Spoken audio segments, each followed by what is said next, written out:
আসসালামু আলাইকুম everyone, welcome back to my channel. আশা করি সবাই ভালো আছেন। তো নতুন আর একটা গার্ডেনিং ভিডিও নিয়ে আইলাম, সবার ভালো লাগবো, আশা করি সবাই ভালো পাইবা। তো আজকে আমি চাল কুমড়ার বীজ থেকে চারা কীভাবে তৈরি করুন শেয়ার করবো। তো লাস্ট কয়েক বছর থেকে আমি ট্রাই করি আর কুমড়ার বীজ থেকে চারা করার। কোনো সময় একটা দুইটা উঠে, কোনো সময় চারা ওয় আবার ওয় না, ওয়ার পরে আবার মরে যায় গাছগুলা।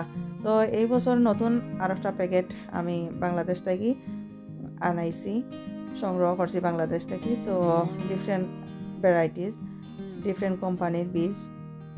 তো এখানে বেশ কিছু বীজ আমি নিছি।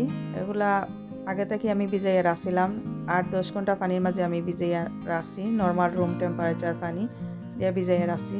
তো এখন আমি একটা টিস্যুর মাঝে এই বীজগুলা রাখবো। তো টিস্যু আমি এখন ফোল্ড করি নিয়ার, আর একটা কন্টেইনারের মাঝে রাখছি এখন টিস্যু, আর টিস্যুর মাঝে এখন আমি বীজগুলা দিয়া দিব।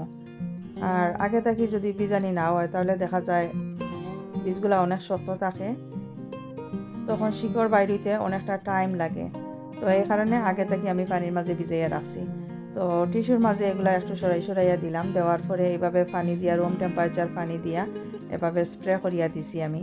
তো টিস্যুর উপর দিকে বালা করে পানি দিয়া স্প্রে করে দিছি। এত বেশি পানি দিছি না, আবার এত কমও না, একটু ভিজা ভিজা থাকতো, একটু ময়েশ্চার থাকতো, যাতে বীজগুলা থাকে। তো আমি এখন বয়লার রুমের মাঝে রাখবো এই কন্টেনার।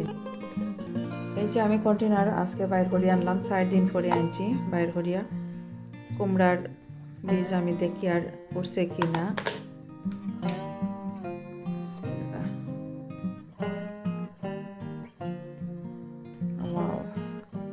বেশ কিছু বীজ থাকি সারা, ওই যে শিকড় বাইর হয়েছে, আর অনেক লম্বা হয়ে গেছে শিকড়গুলা। আরও 2 দিন আগে হয়তো বার করিয়া আনলে এগুলা বালা থাকতো, আরও ভালো হইতো।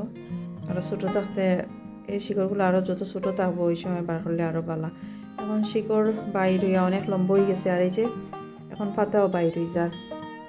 আসলে আমি চেক করছি না, 3 দিন হয়ে গেছে, তারপরে আজকে বাইর করিয়া আনছি এখন। আর এই যে অনেক লম্বা লম্বা শিকড় বাইর হয়েছে, বেশ কয়েকটার মাঝে শিকড় বাইর হয়েছে, আর কিছু এখনও রয়ে গেছে, বাইর হয়েছে না। তো যেগুলা বাইর হয়েছে, শিকড় বাইর হয়েছে, এগুলো আমি এখন একটা ফটের মাঝে লাগাইয়া নিব। এগুলো আলাদা করি, আর এখন আমি খুব সুন্দরই শিকড় বাইর হয়েছে। আর যেগুলা রয়েছে হয়তো এগুলা বাইর হইব, আর একটু সময় হয়তো নিতে পারে। একটা ভাঙ্গি লাইছি আমি, অনেক লম্বা হয়ে গেছে, তো এই কারণে এই যে দড়িটা ভাঙ্গি গেছে এখান থেকে, জানিয়ে না এটা হইব কি না। অনেক লম্বা হয়ে গেছে, টিস্যুর ভিতরের দিকে গেছে, এই যে অনেক লম্বা হয়ে গেছে। তো আমার সম্ভবত মনে হয় এটা হইতো না আর। তো যেগুলোর মাঝে এখনো আছে শিকড়, এগুলা আমি এখানে রাখি।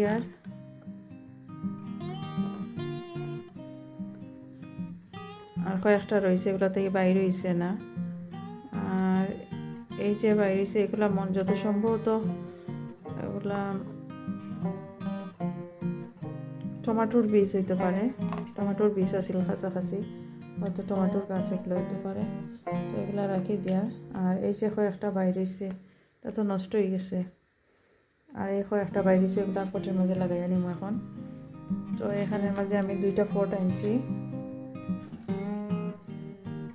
পটের মাঝে আমি মাল্টিপারপাস কম্পোস্ট রাখছি। এখন এই বীজগুলা 2টা পটের মাঝে লাগাইয়া নিব। আমি একটা স্পুনের এই যে এই লম্বা সাইড দিয়া হোল করে নিয়ার। তো 7টা বীজ হয়েছে, আমি 2টা পটের মাঝে এগুলো লাগাইয়া নিব।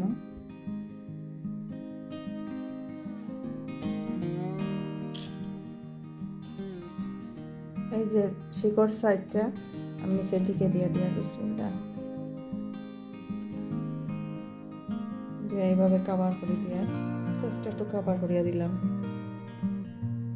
আর এই যে শিকড় সাইড নিচের দিকে দিয়ে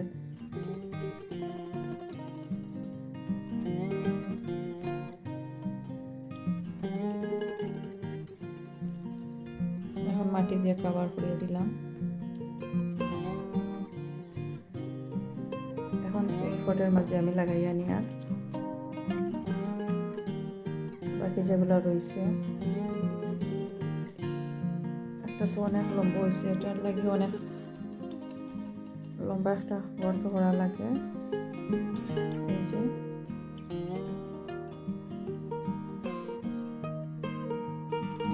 এখন উপর দিকে একটু কম্পোস্ট দিয়ে কাভার করে, জাস্ট একটু কাভার করে দিয়ে এখন আমি প্লাস্টিক দিয়ে উপর দিকে কাভার করে দিব।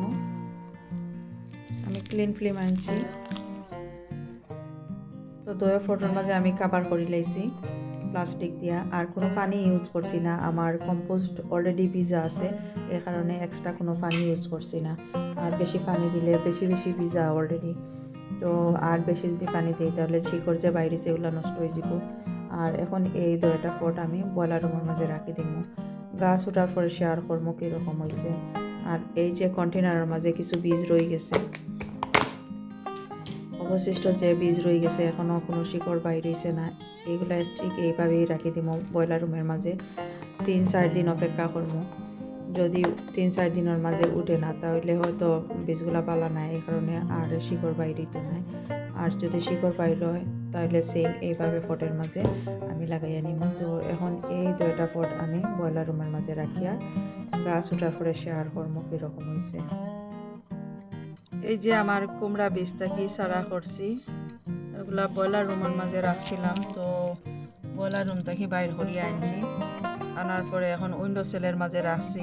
আর কিছু গাছ এখানের মাঝে আসিল আমার কিটেন, যেগুলা বিড়ালের বাচ্চা যেগুলা, এগুলা নষ্ট করে লাইছে, এই যে ভাঙ্গিয়া ফেলাই দিছে। এখানের মাঝে আরও কিছু আসিল, তো এই যে রয়েছে আরও, আর এগুলা উঠের এখন। তো যে সময় উটের উপর থেকে একটু উঠিছে ওই সময় আমি বাইর করিয়ে আনছি, কারণ যদি বয়লার রুমের মাঝে বেশি সময় থাকে তাহলে দেখা যায় যে লতের মতো হয়ে যায়, গাছগুলা আনহেলদি লাগে দেখতে। এই কারণে যখন মাটির থেকে সামান্য একটু উঠিছে তখন আমি এগুলা বয়লার রুম থেকে বাইর করছি, তো 1 দিন আগে বাইর করিয়ে আনছি। আর এখানের মাঝেও আরও আছে, এই যে আরও কিছু গাছ আছে এখানের মাঝে।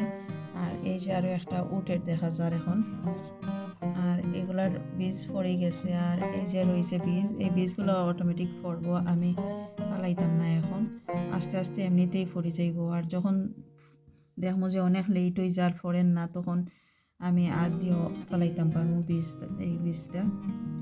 আর বীজ এখন থাকলে কিছু হইতো না, কোনো অসুবিধা নাই। তো গাছগুলো আর একটু বড় হইলে সে আর কর্ম কীরকম হয়েছে আর কীভাবে আমি ট্রান্সপ্লান্ট করি। আর এই যে আমার কুমড়ার গাছ, মাশাআল্লাহ বেশ কিছুদিন পরে আমি দেখাই আর অনেক সুন্দর বড় হয়েছে। তো গাছগুলা খুবই স্লো বড়, দ্রুত বড় না, আমি জানি আর না খেনে। তারপরেও এগুলা যে বাঁচিয়ে আছে তাতেই আমি অনেক খুশি, কারণ লাস্ট 4-5 ইয়ার্স ধরে আমি সামার টাইমের লাগি অনেকবার বীজ লাগাইছি। বীজটা কি সারা কোনো সময় 1-2টা উঠিছে, কোনো সময় ওঠার পরে দেখা গেছে মারা যায়, তারপরে কোনো সময় দেখা যায় বীজ থেকে সারা ওঠেন না। তবে এই বছর যে বীজ আমি আনছি বাংলাদেশ থেকে আনাইছি, বীজগুলা খুবই ভালো, প্রতিটা বীজ থেকেও আমার সারা হয়েছে। তারপরে দেখা যায় যে সারা ওঠার পরে কোনোটা বাসের কোনোটা না, অনেকগুলো আমি সারা করছি। অনেকগুলা সারা করার পরেও এই গাছগুলা শুধু বাঁচছে আর এগুলা মরে গেছে। তো যেগুলো আছে আমি তাতেই অনেক খুশি আছি। আর খুবই আস্তে আস্তে বড় একসাথে লাগাইছিলাম যে লাউ গাছ আর এই চাল কুমড়ার গাছ। তো লাউ গাছ প্রায় 1 মিটার লম্বা হয়ে গেছে, আর চাল কুমড়ার গাছ এতটুকুই হয়েছে। তো আশা করি আর আমি সামার আওয়া পর্যন্ত গাছগুলো আরও বড় হইব আর বাঁচিয়া থাকবো। চাল কুমড়ার পাতা দিয়া ভর্তা খাইতে খুবই ভালো লাগে, আর চাল কুমড়া তো অবশ্যই ভালো লাগে খাইতে। লন্ডনের আবহাওয়ার কারণে এই যে চাল কুমড়ার গাছ আসলে দেখা যায় খুবই স্লো গ্রোথ, খুবই আস্তে আস্তে এগুলা গাছ বড় হয়। তো যদি ভালো লাগে আমার আজকের এই ভিডিও, প্লিজ সাবস্ক্রাইব করিয়া নিবা, লাইক দিবা, শেয়ার করবা। তাহলে এখানেই ভালো থাকুক সবাই, আল্লাহ হাফেজ।